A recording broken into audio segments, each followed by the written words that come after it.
and 317-2100-501-0000, currently zoned planned residential district, also known as Mira Luna, CC case 26-02.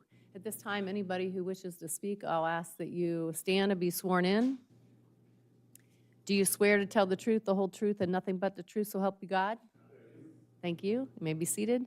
The legal notice for this meeting was printed and published on July 1st, 2026 in the Delaware Gazette and posted at the Genoa Township Hall on June 10th, 2026 in an attempt to send notice of this meeting to adjacent property owner was also made. The following will be marked as Exhibits A through J.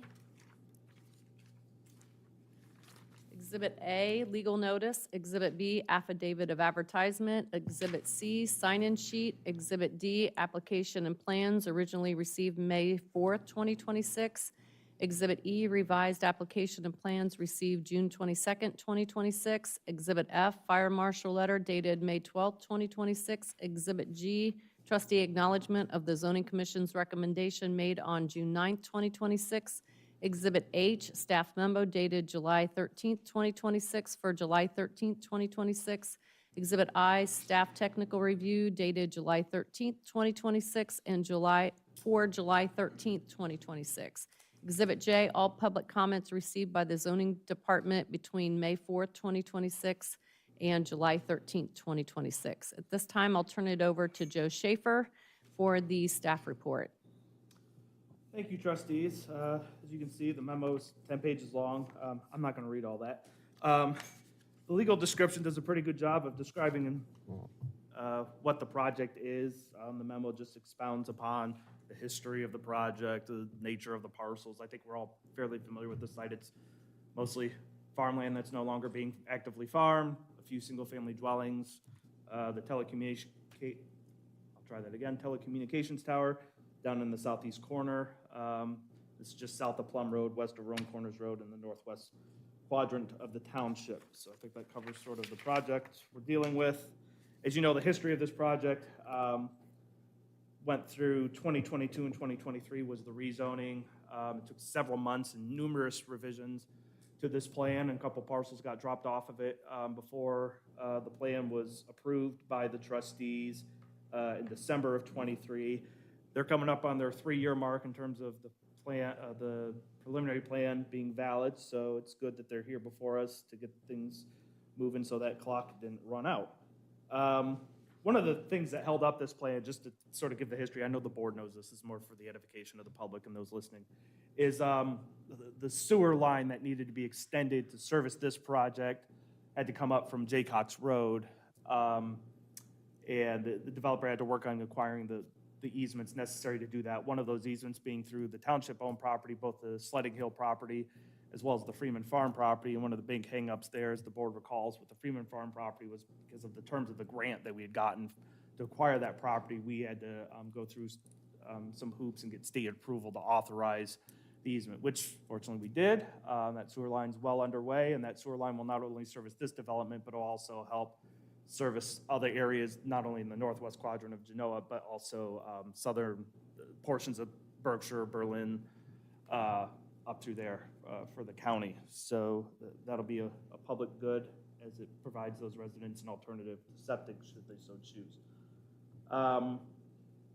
So the development's broken down into 3 phases for construction purposes and then 2 sub areas for sort of layout purposes. I'm not going to get into all the details and the numbers of what's what. It's all on the paper if you have any questions, but staff has no concerns with how it's being phased or laid out. The phasing was done in conjunction with the fire marshal, who had concerns about, you know, how many units they would build with only a singular access point before the second access point would be needed. So that's been sort of ironed out there. Developer anticipates the project will take 3 to 5 years to complete. Probably one of the biggest changes, I'm jumping around on the memo, so apologize, to the site was originally in that southeast corner right next to the telecommunications. I'm really struggling with that one tonight. The tower, next to the tower. There was an old farmhouse. The preliminary approved plan showed that they were going to keep the farmhouse, renovate it, and then sell it as part of the development with some clarification in the plan text of what the covenants and bylaws would apply and what wouldn't. Since that time, the developers changed course, decided that the house, when they really got into the guts of it, was not going to be something that they found value in saving. So it's actually since been demolished. You don't need a plan approval to demolish an existing structure. So they pulled the demolition permit and did that. Now the plan is to actually take one of the other existing single-family homes along the west side of Rome Corners that was going to be demolished and actually relocate it to that lot. It's newer, better condition. They're still going to, I think, fix it up a little bit and modernize it. But it seemed like a better option for them, it would seem. So staff has no concerns about that. Principally speaking, we're still going to have a lot there. There's going to be a home there. It's just not going to be the home that was there. It's just going to be a house that gets relocated. So there's really no concerns on our end with that. They'll obviously have to work with the building department and all that all works. But the only sticking point we had about that lot, even to begin with, was just we wanted the plan text to be very clear about what the specific setbacks were going to be for that lot, what rules regarding accessory buildings, pools, fences, and all that stuff was going to apply to that lot, and then whether or not it was going to be part of the HOA, just so we knew and had it clear in the record. And they've addressed all of that. We've got all of that information now, and that'll enable staff to administer the plan for that lot, hopefully without any questions or confusion in the future. Because the issue won't be now. It'll be 10, 20 years from now when they want to build a deck or revise something, and there might be different people in these chairs who weren't a part of these meetings who understood how that was all the work. We need the record to reflect that, which it does. So I would say that's really the major revision to this. Other than that, the street layout's the same, the unit count's the same. I think the unit type and the breakdown of all that's the same. You know, the stormwater pond locations and shapes have been massaged as it's gone through engineering. As of my last communication with them, they don't have final engineering approval yet, but they were far enough along that they felt comfortable submitting the final zoning plans. They're probably to the point of dotting I's, crossing T's with the county engineer's office, so there's no sign that they're going to have any issues there. Traffic-wise, I did ask the engineer's office if the study that they had done back for the 23 plan was still valid. It is. So the intent is to widen Rome Corners Road to a 3-lane section, but that doesn't necessarily mean they're going to stripe it to a full 3 lanes, sort of like what Tussock is. My understanding is, at least at the outset, the striping would be just the left turn lanes into each of those entrances, but the county wants that pavement width to be 3 lanes should they ever decide they want to go the full 3-lane striping up and down the entire corridor. The county is looking at does have an improvement, I think, scheduled for the Rome Corners Plum intersections, so they're working with the applicant to coordinate that and determine whether or not even it might be one of those things where the developer doesn't build the improvements, that they just work with the county to fund their share of that improvement, and then the county coordinates that and does that all as one big project, which is usually a win-win because the developer doesn't have to deal with that portion of the project and worrying about building it, and then the county also can coordinate it all, make sure it's all done and designed under the same scope, and it also minimizes the disruption to residents because we're not closing sections of road multiple times to do multiple projects. So in reviewing the stats of the development against the stats of the preliminary plan, you'll see they're substantively the same. You know, you have minor corrections with acreage and stuff that minutely affects density because of the final engineering occurring, but nothing out of the norm that we normally have seen. The open space being provided actually went up slightly from 64.94 acres to 65.43 acres, which is always good to see.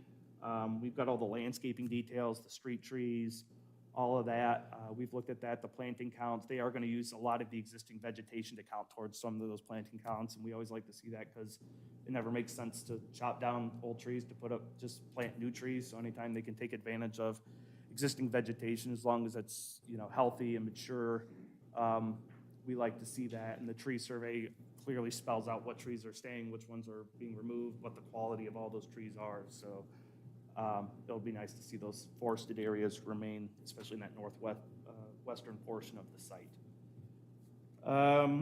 Let's see, what have I not covered yet? Speaking of street trees and plantings, we'll jump into the divergences. So divergence-wise, all the divergences from the preliminary plan approval remain in effect. They're vested to the applicant.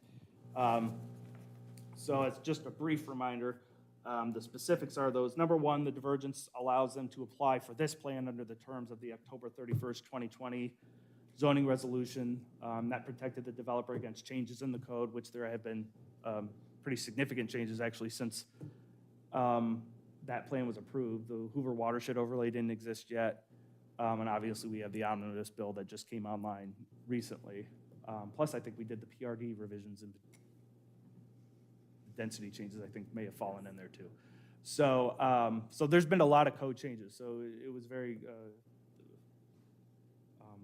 some good foresight, I think, at least for the benefit of the applicant, to have done that. But that's not atypical. We've done that on a couple of projects actually, for that exact reason, because they'd come up with a plan that everyone seemed content with, and it didn't seem fair at all sudden for the code to change and be like, well, I know we like this plan, but now the code's different, so now we got to throw it all out and start over. So with that, though, when the zoning commission did give a recommendation for approval for this, they did modify that divergence just to codify a couple things, if nothing else for clarification purposes, just to tie up a potential loose end that no one wanted. Number one, that modification has been, or that divergence has been modified to allow the developer to, despite the fact that they're operating under the 2020 code with its application, to utilize the current street tree species list in the current code, which staff has no issues with because it's a better list. But we didn't want any confusion regarding that topic or anything to come up, so that's in there. And then the second modification was the text is reserving the right of the residents of the plan, not necessarily the developer, but the residents of the plan, to be able to utilize the current code that's in effect for anything that otherwise isn't already addressed in the plan text. So this would allow the residents to take advantage of like the exemption that we now have for accessory buildings under a certain parameter. You know, a strict reading of the development text, someone could have said, well, it's the 2020 code and that exemption didn't exist. So you don't get, even though the rest of the township gets to enjoy it, you don't. We don't want that. That would just lead to a ton of variance cases and a lot of unhappy people. That doesn't really need to be the case. So they do have something in there that says, hey, if your code changes and it's to the better for these residents, that we reserve the right for our residents to operate under those standards. It's probably how we would have enforced it anyway, to be honest with you, but it's nice that we have it codified and written down. The second prior divergence that's still in effect was a divergence that allowed them to waive, there was language in the old code that we've actually since deleted about tree clearing, and it was very nebulous and hard to determine whether it was just a guideline or a requirement. That code doesn't even exist anymore. But that divergence still technically is in effect. And they also got the divergence necessary to allow for that singular lot I was telling you about next to the tower, because technically it's in the required open space buffer, so we granted the divergence during the preliminary plan to make it very clear that, yeah, we were okay with that. There's only one brand new divergence before you this evening. It has to do with the window well locations on these sites. They're regressing to reduce and modify the requirement under the code from 2020. They're basically proposing to allow window wells to encroach up to 4 feet into the side yard setback so long as there's not an opposing window well on the adjacent property within 3 feet of such well. They probably can get into more specifics about their need for that divergence than I can, but I do know we did run into an issue over at the Grove where they had sort of a situation with window wells and it created a conflict for them, and I think it was a learning experience of, okay, each plan's a learning experience. We need to, next plan we write, make sure we write that problem, or write the text so we don't have that problem going forward. So that's essentially what they've done here. And like I said, they'll get into the meat of that. But again, in terms of the open space, sort of tying back to that, they have all the program park spaces. It's very nice. I'm not sure I've ever seen a plan that's had this many unique program-themed parklet spaces in a plan before. So I think that's a tremendous value to this plan, and it'll be very unique, not just, I think, for Genoa, but even for the sort of the surrounding area. I mean, we've seen central parks and plans before, but each one of these has sort of a unique theme to them, which I think is interesting to see. And then they've got the trail network that supplements all of those. And again, I'm not going to go through the details of all of them. They're all in the report, and we can discuss or answer any questions about that. Stormwater, that's all being covered in the engineering review by the county. I've seen no indications that they're going to have any issues there. Sidewalk throughout the plan. The signage has all been reviewed. Each entrance will have a little signage. I think the inspiration is largely sort of what we've seen at Mirasol. It won't be exactly the same, but I think you'll see sort of the same brick pier treatment. The sign will be built in. There'll be a sign at the terminus of sort of that southern entrance. You see it terminates into the park. There'll be a Mira Luna sign there that sort of draws people in and be a nice branding feature for them. But signage has all been reviewed. Don't have any issues there. They will have some lighting standards that apply to the plan. Each house will have sort of the coach light in front of them, as is sort of typical when we see the Roman and Hughes developments. They've given you some sample architecture designs. None of them are binding. They're merely just illustrative of intent and sort of potentially what they could build. We generally, since we don't have architectural standards in the zoning resolution, don't get mired down with trying to regulate that too much. Obviously, we have preferences. We may have some comments of what we'd like to see or push them a certain direction, but ultimately the architecture is going to be up to the builder and the HOA of what they're going to want to allow on each one of those home lots. But certainly if there's anything specific we want in there or direction we want to push them, that's good feedback for them to hear.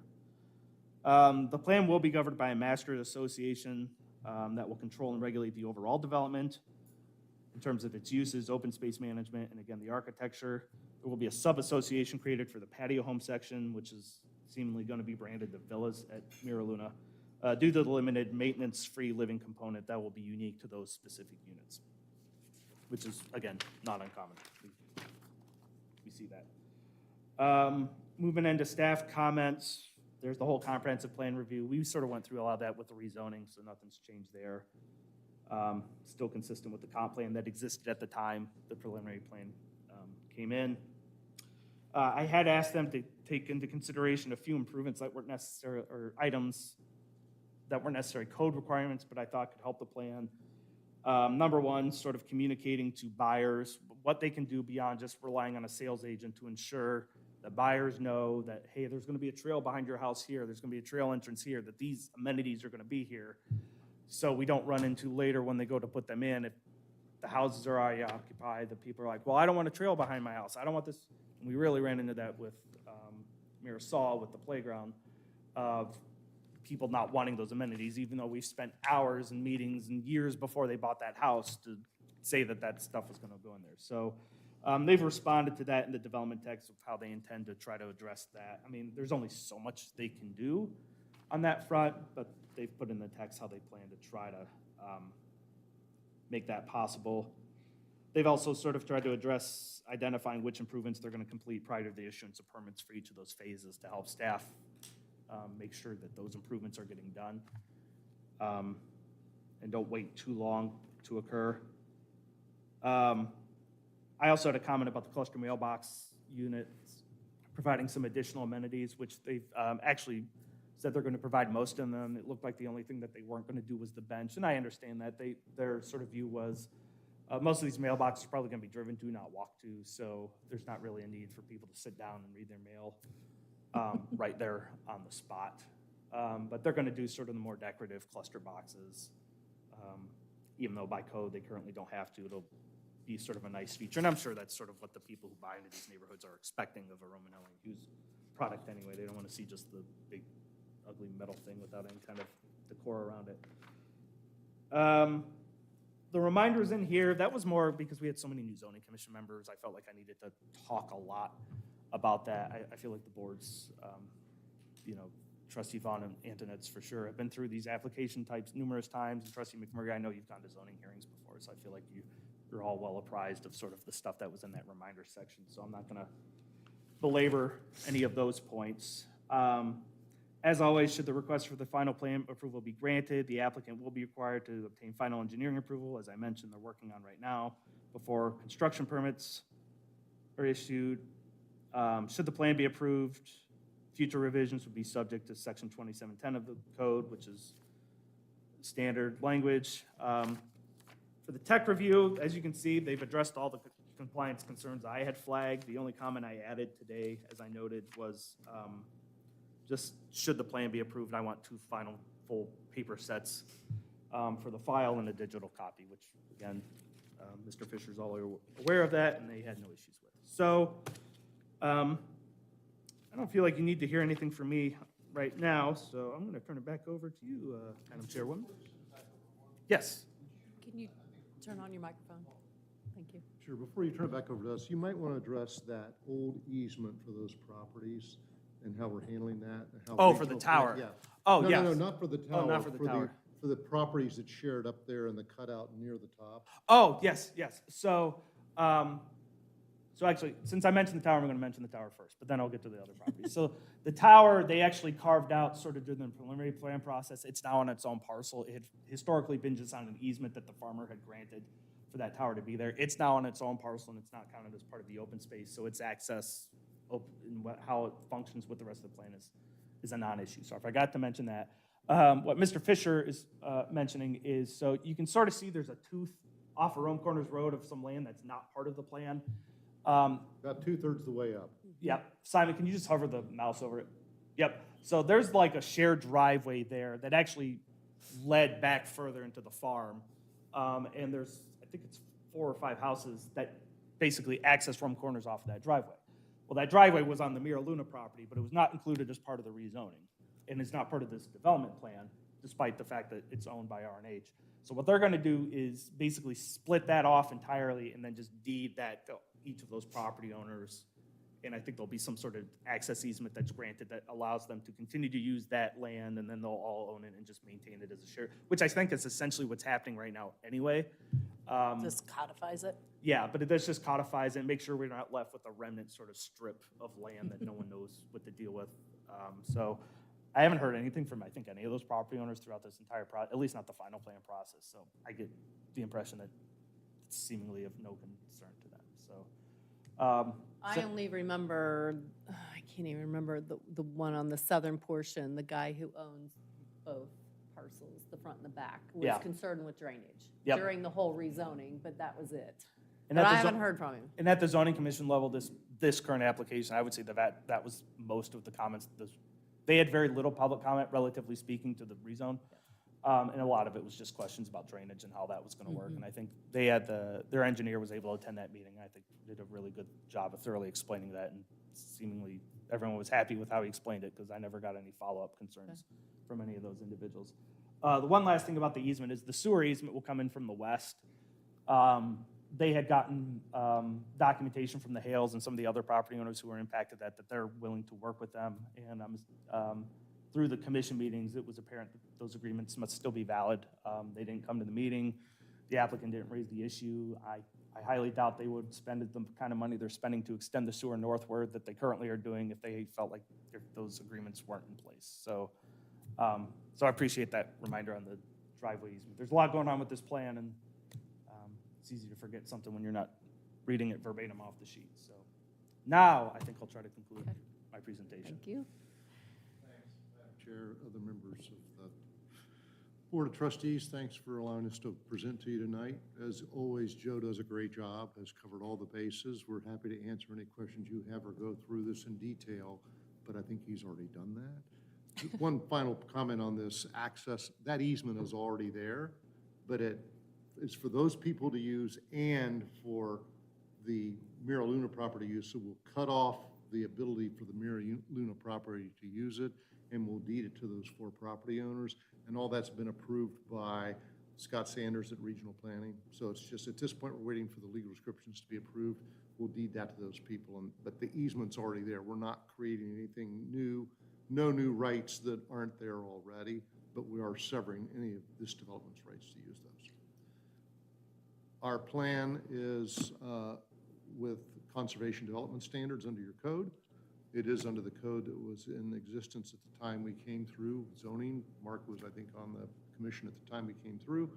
No new changes. As I said, Joe has done an excellent job, as always, of working with us and working with you to make sure, I think, every item is addressed. He is right that we think the open space aspects of this are really dynamic, and they're big, and they're going to provide some nice open space areas for our residents and others to use. If you want to know more about that, Gary Smith, here with me from G2 can address those if you'd like to hear more about that. But we don't have a long presentation to make unless you have questions to us. We think that Joe, once again, has done an excellent job, and we're just here to hopefully answer questions you may have or others in the audience may have and to proceed. So thanks very much. Thank you. I'm going to allow public comment, and then we'll let the board speak. So at this time, I'll open up public comment.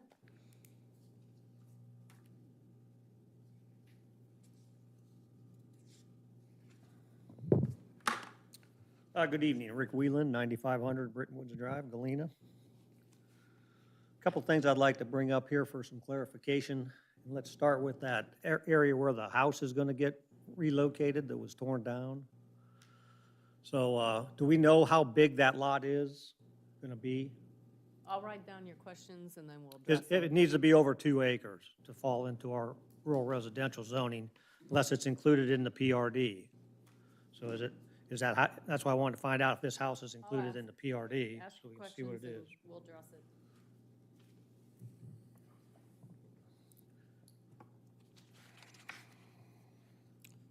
Also, you've got something in our code that goes back into section 905.03.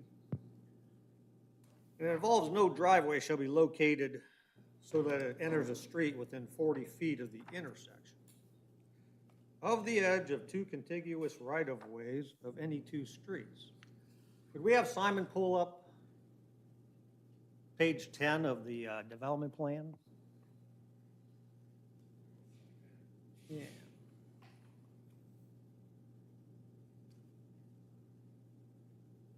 It's probably the revised one. I think it's that, you just had it there, right at the Final top. development 10. plan, Yeah, yeah, you right got- there. Chapter 10, actual plan. Flip it. Yep. Yeah, if you can zoom in right there on that bottom right corner, enlarge that. A little bit more on the right. Now shift over, there you go. Yeah, that's what we want to see. Now that's put on this plan. I don't know if that's been put on other plans in the past, but my question is to this explanation. It says no driveway shall be located so that it enters a street within 40 feet of the intersection of the edge of the contiguous right-of-way of any 2 streets. So you can see from that diagram up there that it looks like there's some lines drawn on there that says driveway setback typical, correct? And it looks like that, I mean, I don't have any pencil and paper here or whatever, but if you draw 2 lines right down the center of the streets from Road Y and the other road there, it looks like that the contiguous right-of-way lines almost show up right where the hatched lines are in the drawing up there, if I'm not mistaken. The contiguous right-of-way should probably be the corners of the lot that are lot lines, I would assume, of the property owners. And if this drawing is correct, then we're not getting a lot of room left in there for these driveways to be put in and abide by this code, which is happening all over our township. It's happened in the years, it's happening right now down in the development, right over here on Thalwig and Tallis, off of Tussock Street. And our zoning department's not catching it. And our zoning commission's not catching it. And our trustees haven't caught it. So I need some clarification on this, and I'd like to find out what the reason is that we really have this in the code in the first place. Is it so that we don't have cars stopping in that area for stop signs and so traffic can get flowing through there freely and that type of business? We're having a lot more problems with a lot more neighborhoods and cars. We're making smaller lots and stuff here, and we're getting more families and stuff in there, so we're getting more parking on our streets and stuff in the township. And a lot of this stuff's encroaching into the areas, and once it starts encroaching into the intersections, it makes it hard for people to transverse through that area. Stop signs, kids on bikes, e-bikes, the whole list of stuff goes on. So if we want to keep that intersection stuff clear, and especially for driveways and people backing out into that area, if we're going to have this in our code, we're going to have to start following it on these developments instead of letting them skate by without it going on. So I've noticed a lot of areas in our existing stuff where this has happened. I'd like it to stop in anything new that we have now. I don't know why zoning commission didn't catch this when they were reviewing this stuff. I've asked for some clarifications from the zoning department, from Joe Schaefer's office. I never received anything from him. I received information it was a hypothetical thing. It's not hypothetical, it's right on the plans here. So we need to have some clarification for the residents, for the builders, for the zoning department, for the trustees, and everybody involved here.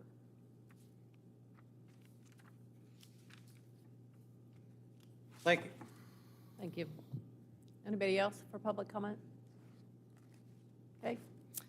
Seeing none, I will close public comment, and I will go to the applicant. Do you want to respond to any of that?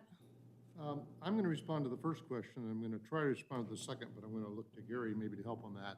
With respect to the first question, yes, that lot out on Rome Corners is a part of the PRD. It is governed by the PRD, and the owner of that lot is subject to the covenants and restrictions for the PRD. It's not a standalone lot, consequently, the 2-acre minimum does not apply. Okay. Excuse me? Public comment is over. Public comment is over, Rick. There will be sewer to it from the development. With respect to the 40-foot setback from the adjacent right-of-way, I'm looking at the plan, and it does show the right-of-way, and it shows the 40-foot driveway setback minimum, and our text also addresses that. I'm trying to understand the gentleman's comment if it's more than that. Gary, do you have anything to add to that? No, I think what he's asking is, does our plan accommodate it correctly? And so I have I can recall this pretty clearly because when we went through the PRD, this issue came up, and we had to actually kind of work with Joe a little bit to make sure. We actually had to update our plan. We had to create wider lots at those intersections specifically for this purpose. So we worked with Joe. I went down and said, okay, here's how, he explained to me, here's how the code is interpreted. And we applied that to this diagram. And then we had several lots that we actually had to make wider to make sure that we had room to meet that commitment. So our plan does comply with the requirements, the way the township has explained them to us and interpreted them. And as to the why it exists, I guess I'll let Joe respond to that in terms of why the language exists in the code in the first place. No, good. I'm good. Thank you. I appreciate the explanation. All right, board, we want to open it up for discussion. I'm happy to go first. Sure. So my question really goes to the traffic study. So that was done in 2022, I believe September of 2022.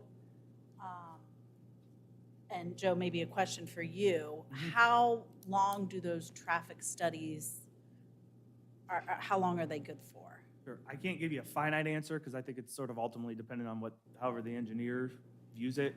I did ask them a couple months ago when this got submitted, is this still valid? And they said yes. Okay. Yep. My only concern is because the area has changed dramatically since this original plan came into play. We have a development on Plum Road that is, I believe, Berkshire Township. Abuts really close to our township, so traffic will continue to, increase because of that development. Probably a little over a mile down I'm the road. pretty sure, though, that one was approved before this one, correct? Okay. So the county and regional planning would have Would have known considered that. it? Okay. And then more recently, there has been some additional, I guess you could say, traffic adjustments. I don't know, was the roundabout, was that, That's been in the, yeah, south. south, The one, like Oh, Lewis Center Center and Worthington Road. So was that even considered in the traffic study? I can't say for sure since I'm not the traffic reviewer. I'd be very surprised if they didn't take all of that into account. Especially because they're planning their own projects. When they plan their projects, they're looking at not only what's already in the pipeline, but they're looking at what each community's zoning allows and projecting what that development's gonna be. Because they don't want to spend all that time and money building a project, improvement that after 5 years is failing. So I just, again, not the expert, but just knowing how things work, I very much would be surprised if they hadn't accounted for all of that. And then with the increase just of development north of us, which we've seen a lot, and we have 2 additional developments that are coming online, Arrowhead and Blackhawk, right? Worthington Road has become a thoroughway for many folks to get to Plum Road and then over to 3 instead of 3 all the way up. What we are seeing is an increase on traffic on Worthington Road and Plum Road to the point that folks on Worthington Road can't get onto Plum Road, or folks heading, I'm so directionally challenged, I guess, west on Plum are unable to turn left, which is causing traffic to back up into 3C. So that is my major concern, is safety of the roadways, congestion of the roadways. I know traffic in Delaware County has increased dramatically over the last 10 years. I've lived it. But that area is already very, very congested. The other day, I live on Worthington Road, so I'm constantly dealing with the traffic in that area. It took me 15 minutes to get from my driveway to Plum Road, and then I sat there probably for another 5 minutes to even be able to turn right because the traffic was continuous.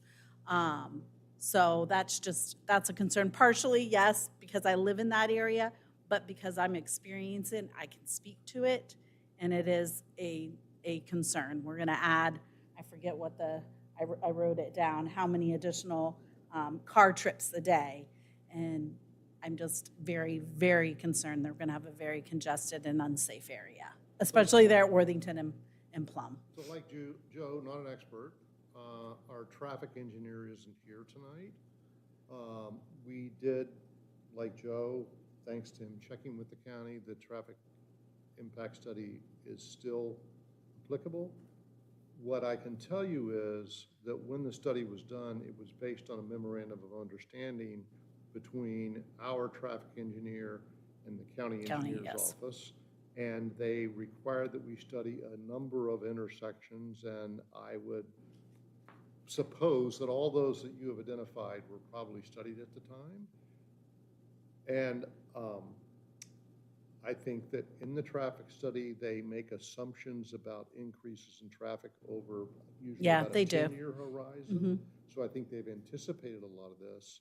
And I think Joe's comment earlier about how we will manage the traffic costs on Rome Corners Road is probably correct. We've done that before with all of the traffic changes occurring with the roundabout north and with others in the vicinity.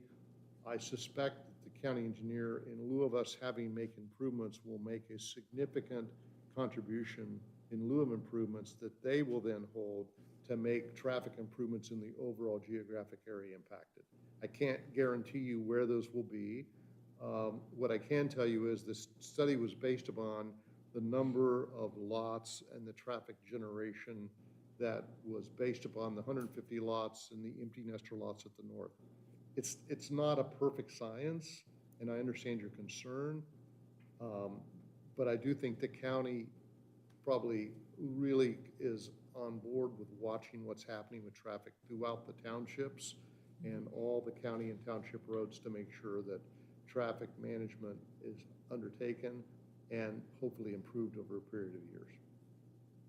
Yeah, so if Not a great answer, but I think that's the one. Yeah, it's just, I mean, I know, and I live it Right, every day, right. And my daughter gets on the school bus over there every day. So it's just, I'm seeing the increase in the traffic, the high speeds on these, very narrow, still somewhat country roads.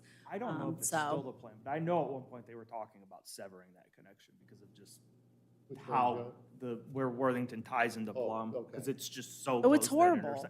It's very unsafe. It's kind of an oblique Even if intersection this real development close, were yeah. not to happen, that's probably a conversation of what, with the county Something engineer's needs to office, of happen, how are we yeah. gonna fix this? Yeah. Because Yeah. it needs to be, I agree, it's a nightmare up there. I know we're dancing around this, but for the audience and the general public, what the county engineer does is what Mr. Fisher is saying is that Romanelli may not make the improvements, but they will, well, I mean, give, right? You have to Payment in- pay. Payment in lieu. You have to pay into the big pot for the engineers, and then when the engineers make an improvement, they use that money. So instead of having you do the work, the county engineers do the work, and that money is spent, like Mr. Fisher said, they don't have any control over where that money goes. The county engineer's office decides where that money's gonna That's go right. for the better good of the area. That's right. Yeah. Yeah, I remember years ago, we made one right out here that has never been improved, and I'm sure the county took that money and spent it elsewhere they thought was more appropriate. It's just, their theory is, let's not have you rush to make an improvement, for example, on Rome Corners Road and have us tear it up. Right. When we're doing the roundabout just north of that. Correct, yeah. So, which makes sense for everyone. Oh, totally makes sense. Totally makes sense. Yeah, we've seen that help elsewhere, for But I do sure. think the county engineer he has a whole traffic department that is managing and monitoring this process all the time, which is why the payment in lieu probably makes more sense for everybody. We don't control whether it's done or not, but it probably makes more sense for everyone. I can add one thing. And real often, quick. I think it helps with the county in terms of, because they would incur certain costs and mobilization costs and all of that if they were just to unilaterally themselves. If the county does it as part of the roundabout, there actually ends up, I think, probably being some sort of cost savings to some degree, because there's a lot of redundancies that get eliminated. Correct. So that also enables some of that, but they're still probably having to pay the full value of the improvement. Oh, we So do, yeah. it allows that money then, To that grow. savings they're able to use elsewhere too. So there's a lot of Yeah, benefits to additional it. I'll add one thing. We've been working with the county engineer now for, probably 6 months on how we're gonna do, what portion that we're gonna handle from a road widening perspective, and then which ones the county wants to take on. For me personally, it's better for me to just do the entire road widening all at one time, because it helps my entrance monumentation, helps everything get done. But because of the roundabout that's going in on the north side, they've asked, and we're helping out and paying a fee in lieu of to try to pull that together, and it's on one set of plans to make it a little bit more cohesive with when the roundabout goes in. So we're in the middle of that right now. Okay, thank you. And then just one other thing that was a concern that was brought to me by a neighbor that lives close to where this development is. One of the things that he was concerned about was just the dirt and dust and different things from construction, which obviously is hard to control, but specifically mud on the main thoroughway there on Rome Corners. And if something could be done to just mitigate that during the height of construction. So he was concerned about that. Mr. Schaefer was kind enough to Yes. send that to us. And in return, Mr. Olin sent back to Mr. Schaefer, I don't know whether he shared it with you, our stormwater, it's called the Stormwater Pollution Prevention Plan, that requires hours of work, requires watering down dust, mitigation of mud, trucks must be washed off, adjoining roadways that have mud on them must be washed down. It's all a part of our approved plan with our hopefully soon-to-be approved plan with the county. And I can tell you from past experience, the county monitors that quite closely. Right. Okay.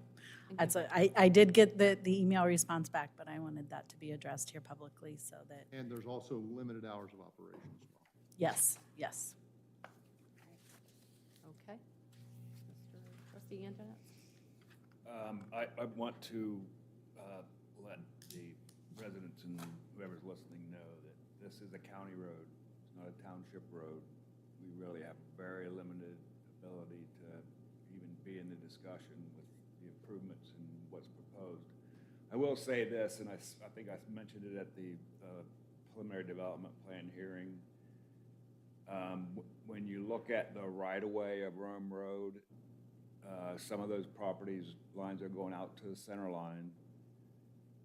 My concern was this, and I'll ask you here, if that adding a third lane requires additional right-of-way, are we going to be taking it from the neighbors to the east? We did actually grant additional right-of-way in our plans for the road widening. The county required that as part of the zoning. It offsets to our side.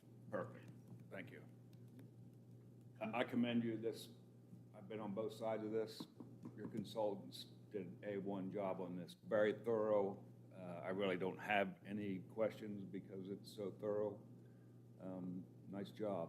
Well, thank you, but we have to commend Mr. Schaefer because he's a diligent reviewer for the township. Trust me.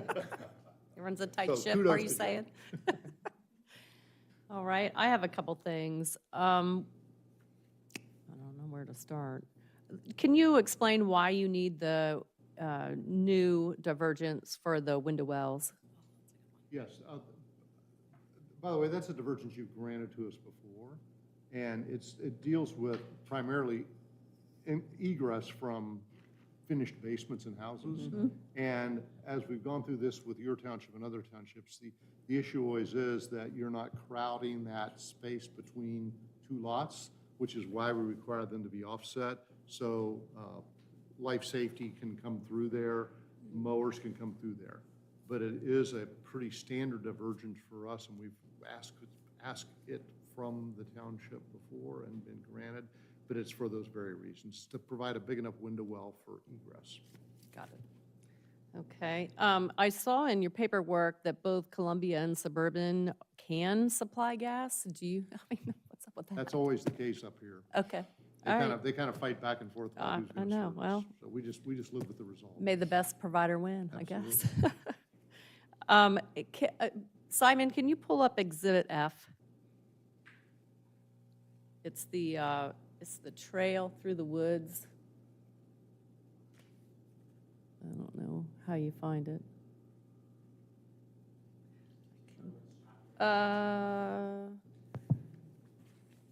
It is tab 15. Yeah. Yep.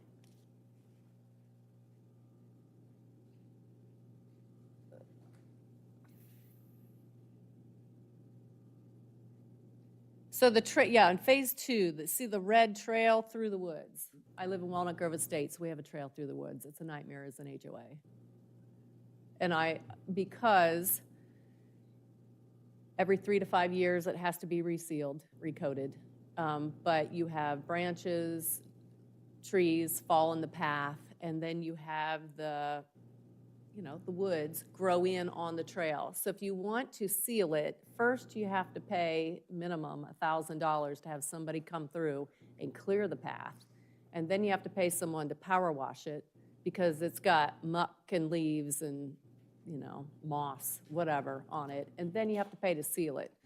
So I'm not really a fan of the path through the woods for those reasons. Because when I was a president, I was president, when I was on the HOA, we just said, the heck with it. We're just going to let it all grow over because it was too costly to maintain. Now, we only have 72 homes in Walnut Grove Estates. This one has quite a few more, but I do think as an HOA, it is a money suck of your capital budget fund. So is there something else we can do there? Maybe gravel, not pave it, I don't know, or don't do it at all. What do we have on the spec there? It's part of the asphalt trail system. I mean, in regards to that, I do think a gravel trail probably makes sense through that area.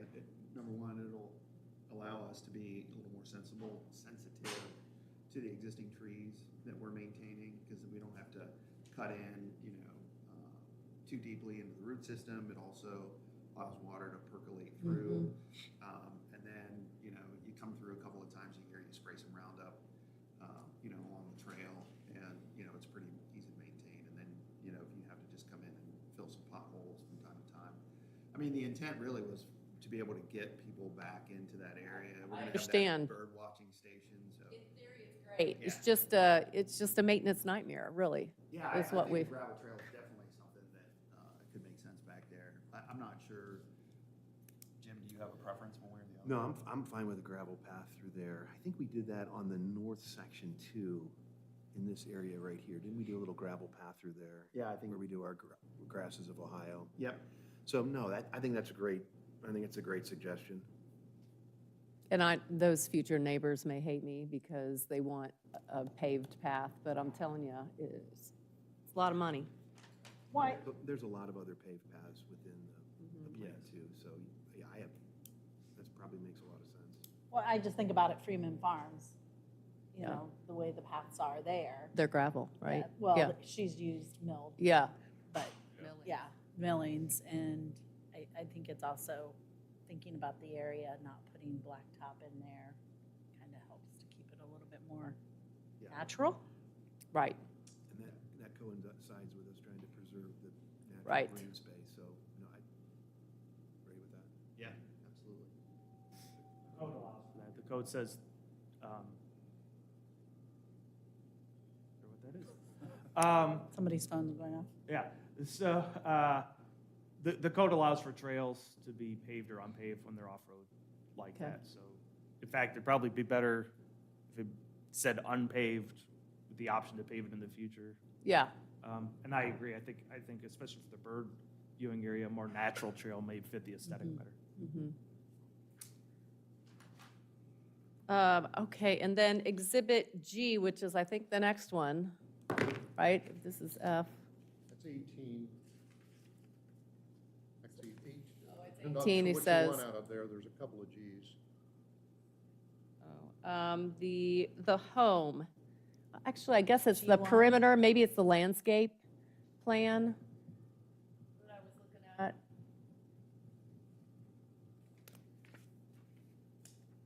Landscape key plan. 18 is, yeah, tab 18 is the landscape. Okay.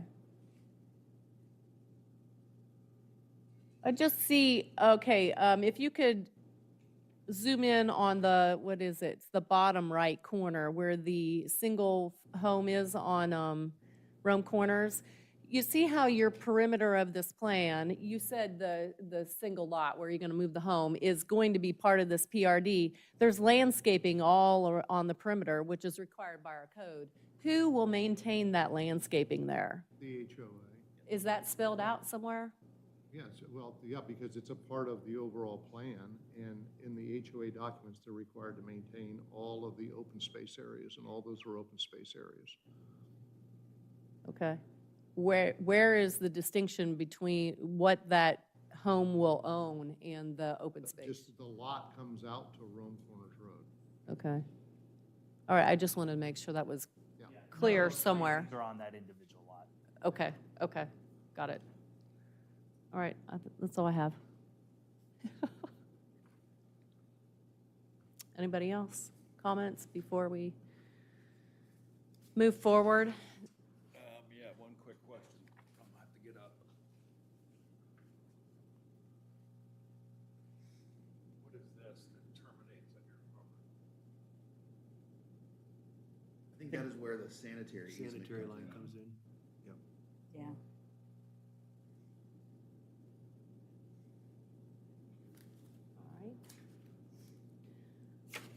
All right. Everybody ready for divergence review?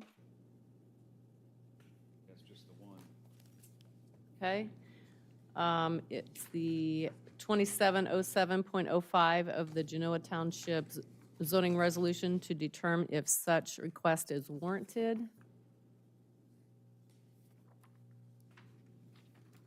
So the divergent request shall demonstrate how granting the request will advance public interest and general purposes of this zoning resolution by promoting or not having an adverse impact on one or more of the following purposes: the conservation and protection of natural resources, scenic area, wildlife, habitat, and historical and unique natural features of the land. Health, safety, morals, and general welfare of the present and future inhabitants of Genoa Township. The quality of life within Genoa Township through the protection of the total environment and the prevention of nuisances and hazards and the provision of adequate light, air, and convenient access to property. The assurance of the compatibility of land uses which are either adjacent or in proximity to each other. The orderly development of all lands within the township to its appropriate use. The most appropriate use of land to facilitate and provide adequate public and private improvements. All right, per section 2707.07, unless a deviation from development standards is specifically approved as a divergence, the same shall be complied with. Modification of the divergence to allow the final development plan to apply under the October 31st, 2020 iteration of the zoning resolution previously granted as part of the zoning ZC 2022-06 as follow. The application may utilize the township's current street tree list as opposed to the list that existed in 2022. Residents of the plan shall be able to utilize any zoning resolution revisions made since 2022 that would be more beneficial so as not to be locked into outdated code standards that are more restrictive or prohibited. Number 2, a divergence to section 1608.04 to allow window wells to encroach up to 4 feet into the side yard setback so long as there is not an opposing window well on the adjacent property within 3 feet of such well. Do we have to write anything for finding? Discuss it? I mean, Mr. Antonetts was answering no as you went Yeah. through the review, so Yeah. unless you feel like you need That's to the add to. finding. The finding is that items A through F under the divergence, response is no. Yeah, typically, like, Our if, finding. in the motion, because it'll ask for that, the findings in the motion, typically, the verbiage you've used in the past is the board found that the divergences are complying, consistent with whatever wording you want to use, or do not run afoul of the standards of 270705. However you want to state that. If that is your finding. Yeah, right.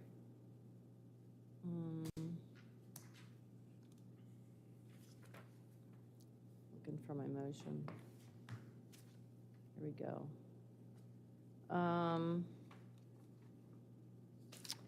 Do we need to put anything, I know you have that they'll provide 2 full hard copies. Do we need to say anything about the path being gravel? If that's what, if we're officially wanting to change that, I would prefer that would be in there noted as a change. You okay with that? Motion would be good too. Right. You okay with that? Yeah. Yes. Before we finalize, are we clear what paths we're gonna turn to gravel? Yes. Only the one in the one up by woods. the Birdwatch, okay. Yep. So is that how I should label it? The Birdwatch path? Oh, I just said the Phase 2 trail. Phase 2 That's the trail? only trail in Phase 2, isn't it, Gary? It says Phase 2. You say birdwatch one in the northwest quadrant of the site, Yeah, that's fine. I think we'll know what you mean. Because the birdwatch is referenced elsewhere in the plan, so you can put 2 and 2 together. Okay.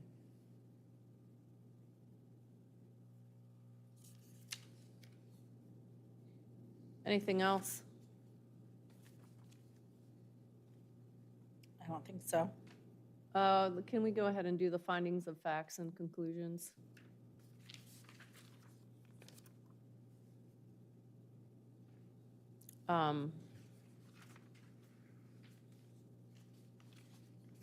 This is where we do the 2707.05. Yeah, you can cite that as part of that. Right.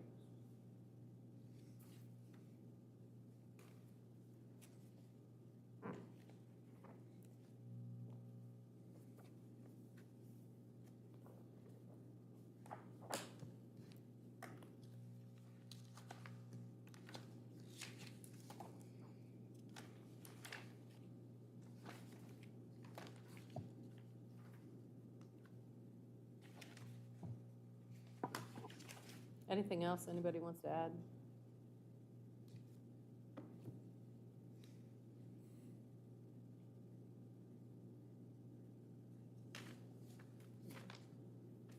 All right, I will, Have your language? I think so. If not, we can tweak it as we go. Okay, I will move to concur with the zoning commission's recommendation of approval and thus approve with modifications, the subject final development plan application submitted by Romanelli and Hughes Building Company to construct 150 single-family dwellings on approximately 129.43 acres, generally located west of Rome Corners, including 3570 Rome Corners Road, PIN 317-210-500-3000, 3774 Rome Corners Road, PIN 317-210-500-8000, and 317-210-500-9000, 3912 Rome Corners Road, PIN 317-210-500-9001,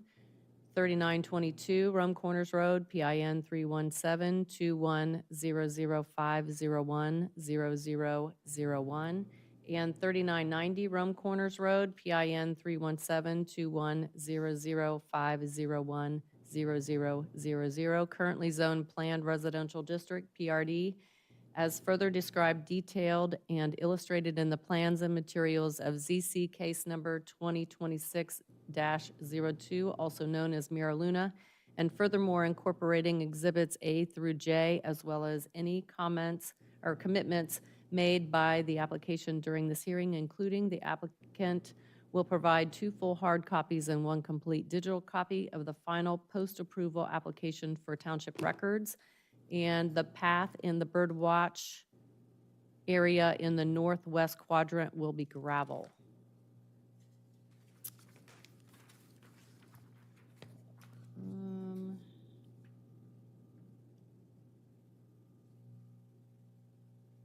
Do I need to read that, divergences? Unfortunately, yes, because we need a copy. Okay, I the just- motion. Just wondering. I further move to approve the subject final development plan with stated divergences further described in Exhibit E. All divergences previously granted as part of ZC 2022-06 with the following modifications regarding the divergence permitting the final development plan to apply under the October 31st, 2020 iteration of the zoning resolution. A, that the application will utilize the township's current street tree list as opposed to the list that existed in 2022. B, residents of the plan shall be able to utilize the zoning resolution revisions made since 2022 that would be more beneficial so as not to be locked into outdated code standards that are more restrictive and prohibited. 2, a divergence to section 1608.04 to allow window wells to encroach up to 4 feet in the side yard setback so long as there is not an opposing window well on the adjacent property within 3 feet of such well. This motion to approve the subject final development plan, which is not subject to referendum, is based on the following findings and facts and conclusions. It does not negatively impact A through F in 2705.05. Do we have anything else? I'm fine with that. All right, do I have a second? Second? Discussion. Roll. Roll call, trustee Antonetts. Yes. Trustee McMurray. Yes. Trustee Vaughn. Passes. At this time, I will close the hearing at 6:35 PM. Have a, let's see, and then I will move to adjourn at 6:35 PM. Do I have a second? Discussion? Roll. Roll call, trustee Antonetts. Yes. Trustee McMurray. Trustee Vaughn. Thank you very much. Thank you very much.